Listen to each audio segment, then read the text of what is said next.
चलिए जानते हैं छत्तीसगढ़ की 25 बड़ी खबरों को सिर्फ 10 मिनट में। लेकिन उससे पहले वीडियो को लाइक और चैनल को सब्सक्राइब जरूर करें। रायपुर रायगढ़ में कारोबारियों के ठिकानों में 14 घंटे जांच। छत्तीसगढ़ के रायपुर और रायगढ़ में स्टील कारोबारियों के कई ठिकानों पर आयकर विभाग ने सोमवार सुबह बड़ी कार्रवाई की। सिलतरा और रायगढ़ में एक साथ शुरू हुई इस रेड में विभाग की कई टीमों ने 14 घंटे से ज्यादा समय तक जांच की। इस दौरान कारोबारियों के दफ्तरों और ठिकानों से डिजिटल साक्ष्य, नोटिंग, लेन देन संबंधी दस्तावेज और वित्तीय रिकॉर्ड जब्त किए गए। अधिकारियों ने कारोबारियों को बयान दर्ज कराने के लिए ऑफिस बुलाया है। विभाग को कुछ कारोबारियों पर हवाले के जरिए लेन देन किए जाने का शक है, जिसकी पुष्टि के लिए टीम रिकॉर्ड की गहन जांच कर रही है। बीएसपी कर्मचारी को 3 लाख देकर 10 लाख वसूले। दुर्ग में सूदखोरी का बड़ा मामला सामने आया है, जहां भिलाई स्टील प्लांट के एक कर्मचारी से 3 लाख उधार देकर 10 लाख रुपए से ज्यादा वसूल लिए गए। पीड़ित ने बताया कि उसने फरवरी में प्रदीप नायक नामक व्यक्ति से 3 लाख लिए थे, जो ब्याज पर पैसा देता था। समय बीतने के साथ सूदखोरों ने राशि बढ़ा दी और हाल ही में कर्मचारी के रिटायरमेंट के पैसे भी बैंक में घेर कर ले लिए। पीड़ित के अनुसार सूदखोरों ने उसकी पत्नी को जान से मारने की धमकी भी दी थी। मामला भिलाई भट्टी थाना क्षेत्र का है। शिकायत पर कार्रवाई करते हुए पुलिस ने 3 आरोपियों को गिरफ्तार किया और सूदखोरी गैंग की जांच कर रही है। थाने से 20 मीटर पहले अमित बघेल गिरफ्तार। छत्तीसगढ़ क्रांति सेना के प्रदेश अध्यक्ष अमित बघेल को देवेंद्र नगर पुलिस ने शनिवार को गिरफ्तार कर लिया। वे थाने के बाहर सरेंडर करने पहुंचे थे, लेकिन पुलिस ने थाने से 20 मीटर पहले ही उन्हें बलपूर्वक पकड़ लिया। समर्थकों का कहना है कि ये गिरफ्तारी नहीं बल्कि सरेंडर था। गिरफ्तारी के बाद अमित बघेल को कोर्ट पे पेश किया गया, जहाँ से उन्हें 3 दिन की पुलिस रिमांड पर भेजा गया है। इससे पहले वो पुलिस कस्टडी में मां के अंतिम संस्कार के लिए गाँव जाएंगे। शुक्रवार को उनकी मां का निधन हो गया था। उनके पार्थिव शरीर को पथरी गांव ले जाया गया है, जहां अंतिम संस्कार किया जाएगा। रायपुर में चाकू मारने की धमकी, पैर छूकर माफी मंगवाई। राजधानी रायपुर के डीडी नगर थाना क्षेत्र में एक युवक को चाकू की नोक पर पैर छूकर माफी मांगने के लिए मजबूर करने का मामला सामने आया है। घटना चंगोरा भाटा तालाब के पास हुई और इसका वीडियो सोशल मीडिया पर वायरल है। वीडियो में यश नामक युवक दूसरे लड़के को धमकाते हुए दिख रहा है। आरोप है कि पीड़ित युवक ने सोशल मीडिया पर उसके खिलाफ गलत बातें पोस्ट की थी। धमकी देने वाले युवक ने चाकू दिखाकर उससे पैर छुआकर माफी मंगवाई। वीडियो सामने आने के बाद पुलिस मामले की जांच में जुट गई है और आरोपियों पर कार्रवाई की तैयारी कर रही है।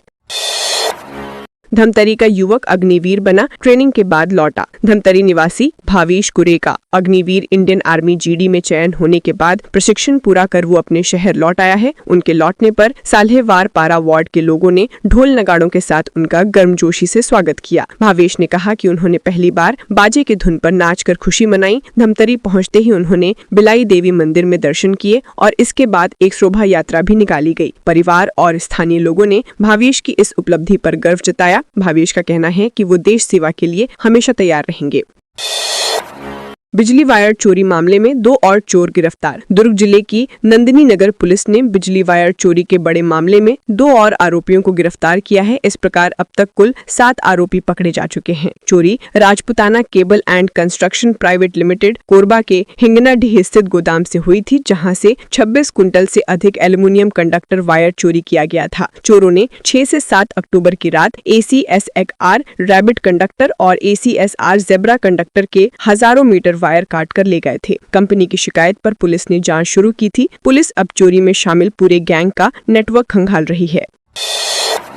परसोढ़ी में पुलिस ग्रामीणों में पथराव, कांग्रेस ने बनाई जांच कमेटी। सरगुजा के परसोढ़ी कला में जमीन अधिग्रहण के विरोध के दौरान पुलिस और ग्रामीणों के बीच जोरदार पथराव हुआ। इस झड़प में 39 पुलिसकर्मी और 15 से ज्यादा ग्रामीण घायल हुए हैं। पुलिस ने 55 लोगों को नामजद आरोपी बनाया है और 150 से ज्यादा ग्रामीणों के खिलाफ FIR दर्ज की है। घटना तब हुई जब प्रशासन की टीम करीब 500 जवानों के साथ Amera open cast coal mines के विस्तार के लिए सीमांकन करने पहुंची। ग्रामीणों ने विरोध किया, जिसके बाद दोनों पक्षों में संघर्ष हुआ। पुलिस ने भीड़ को खदेड़ने के लिए आंसू गैस के गोले छोड़े। कांग्रेस ने इस पूरे मामले की जांच के लिए एक कमेटी बनाई है।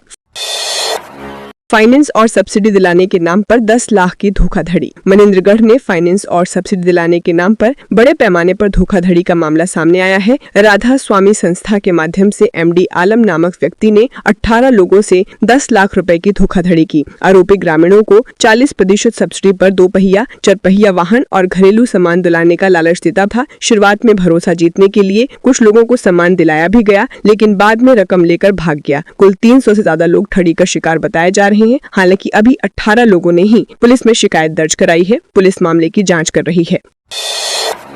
रायपुर से 24 घंटे में इंडिगो की 20 उड़ानें रद्द। इंडिगो एयरलाइन में क्रू स्टाफ और पायलट की कमी के कारण देश भर में फ्लाइटें रद्द हो रही हैं। रायपुर एयरपोर्ट पर भी इसका असर देखने को मिला, जहां पिछले 24 घंटे में दिल्ली, मुंबई, बेंगलुरु, इंदौर, गोवा और कोलकाता रूट की लगभग 20 उड़ानें रद्द कर दी गयी। इससे करीब 7,000 यात्री प्रभावित हुए। 6 दिसंबर को भी कोलकाता, हैदराबाद और इंदौर की 3 फ्लाइट कैंसिल कर दी गयी। यात्रियों का कहना है कि एयरपोर्ट अथॉरिटी की ओर से उन्हें समय रहते कोई स्पष्ट जानकारी नहीं दी गई, जिससे लोग घंटों इंतजार करते रहे और परेशान हुए। रायपुर में थाने से भागे ड्रग्स तस्कर। राजधानी रायपुर में ड्रग्स बेचने के 2 आरोपी सरस्वती नगर थाने से हथकड़ी खोलकर फरार हो गए। पुलिस ने 5 दिसंबर की रात 4 आरोपियों को पकड़कर थाने लाया था, लेकिन अगले दिन मौका मिलते ही 2 आरोपी भाग निकले। पुलिस आरोपियों की तलाश में फिर से जुटी है। आरोपियों को साइंस कॉलेज मैदान के पास ड्रग्स बेचने की फिराक में गिरफ्तार किया गया था। उनके पास से 26.22 ग्राम हेरोइन और कुल 23 लाख रुपए का सामान जब्त हुआ था। पूरी घटना के बाद पुलिस की सुरक्षा व्यवस्था पर सवाल उठे हैं। एचसी बोला, आत्महत्या करने बार बार धमकी देना, पति से क्रूरता। छत्तीसगढ़ हाईकोर्ट की डिवीजन बेंच ने कहा है कि पत्नी द्वारा बार बार आत्महत्या की धमकी देना पति के साथ मानसिक क्रूरता माना जाएगा। कोर्ट के अनुसार ऐसे व्यवहार से वैवाहिक जीवन में शांति संभव नहीं रह जाती है। इसी टिप्पणी के साथ अदालत ने पत्नी की तलाक विरोधी अपील खारिज कर दी। मामला एक ऐसे मुस्लिम परिवार का है जहाँ युवती ने घर वालों से छुपकर हिंदू युवक से शादी की थी। सच्चाई सामने आने के बाद पति ने मानसिक उत्पीड़न के आधार पर तलाक की अर्जी लगाई थी, जिसे कोर्ट ने उचित माना। ज्वेलरी शॉप में गन पॉइंट पर 13 लाख की लूट। सुकमा जिले में 2 नकाबपोश लुटेरों ने पिस्टल की नोक पर ज्वेलरी शॉप से 13 लाख रुपए के सोने चांदी के गहने लूट लिए। घटना सिटी कोतवाली थाना क्षेत्र में हुई और इसका सीसीटीवी फुटेज भी सामने आया। वीडियो में एक आरोपी व्यापारी पर बंदूक ताने हुए दिखा, जबकि दूसरा ज्वेलरी भर रहा था। दुकान में मौजूद एक बच्ची को नुकसान नहीं पहुँचाया गया। घटना के 3 घंटे बाद पुलिस ने 3 आरोपियों को गिरफ्तार कर लिया। उनके कब्जे से लगभग 12.80 करोड़ रुपए का माल बरामद कर लिया गया है। रायपुर जिले में 1500 क्विंटल अवैध धान जब्त। रायपुर जिले में अवैध धान परिवहन और भंडारण के खिलाफ खाद्य विभाग, राजस्व विभाग और मंडी समिति के संयुक्त टीमों ने 13 नवंबर से 1 दिसंबर तक अभियान चलाया। इस दौरान 42 मामलों में कुल 1537.60 क्विंटल धान जब्त किया गया। टीमों ने रायपुर, टुरई, कचरा मिल समेत कई स्थानों पर स्टॉक की जाँच की। कलेक्टर के निर्देश पर खरीफ सीजन 2025-26 में अवैध धान खरीदी पर 0 टॉलरेंस अपनाया गया है। लगातार हो रही कार्रवाई से जिले में अवैध खरीद फरोख्त करने वालों में हड़कंप मचा है।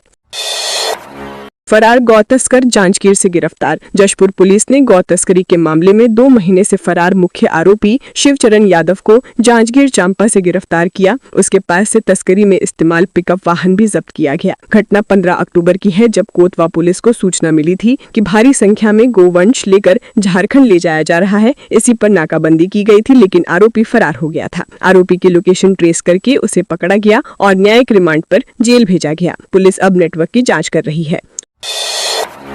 होटल के कमरे में युवती का शव मिला। कोरबा के चंदेला होटल के कमरे में जांजगीर चांपा निवासी युवती संध्या दास का शव संदिग्ध हालत में मिला, जबकि उसके साथ ठहरा युवक राकेश मानिकपुरी फरार है। दोनों एक शादी समारोह में शामिल होने की बात कहकर होटल आए थे। अगले दिन कमरे में कोई हलचल न मिलने पर होटल स्टाफ ने कमरे की जाँच की, जहाँ युवती मृत मिली। सूचना पर पुलिस और फॉरेंसिक टीम मौके पर पहुंची। पुलिस युवक की तलाश कर रही है और हत्या या आत्महत्या दोनों एंगल से जाँच शुरू हो गई है।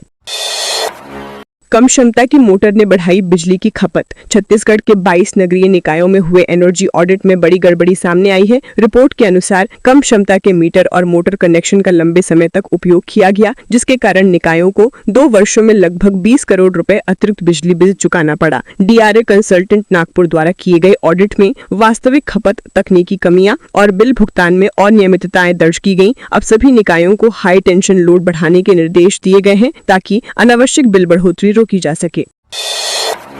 दंतेवाड़ा में 1.5 करोड़ का गबन। दंतेवाड़ा के बचेली में स्थित सरकारी शराब दुकान में 1.69 करोड़ रुपए का गबन का मामला सामने आया है। पुलिस ने आबकारी दारोगा अजय शर्मा समेत 5 लोगों को गिरफ्तार किया है। जांच में पाया गया कि दुकान में रोजाना लगभग 1 लाख रुपए की अनियमित वसूली होती थी, जिसे प्लेसमेंट कंपनी और आबकारी कर्मचारी आपस में बांट लेते थे। खातों में गड़बड़ी छुपाने के लिए बोतलों की होलोग्राम की फोटो ली जाती थी। मामले की गंभीरता को देखते हुए पुलिस अब धन के प्रवाह और पूरे गिरोह की भूमिका की जाँच कर रही है।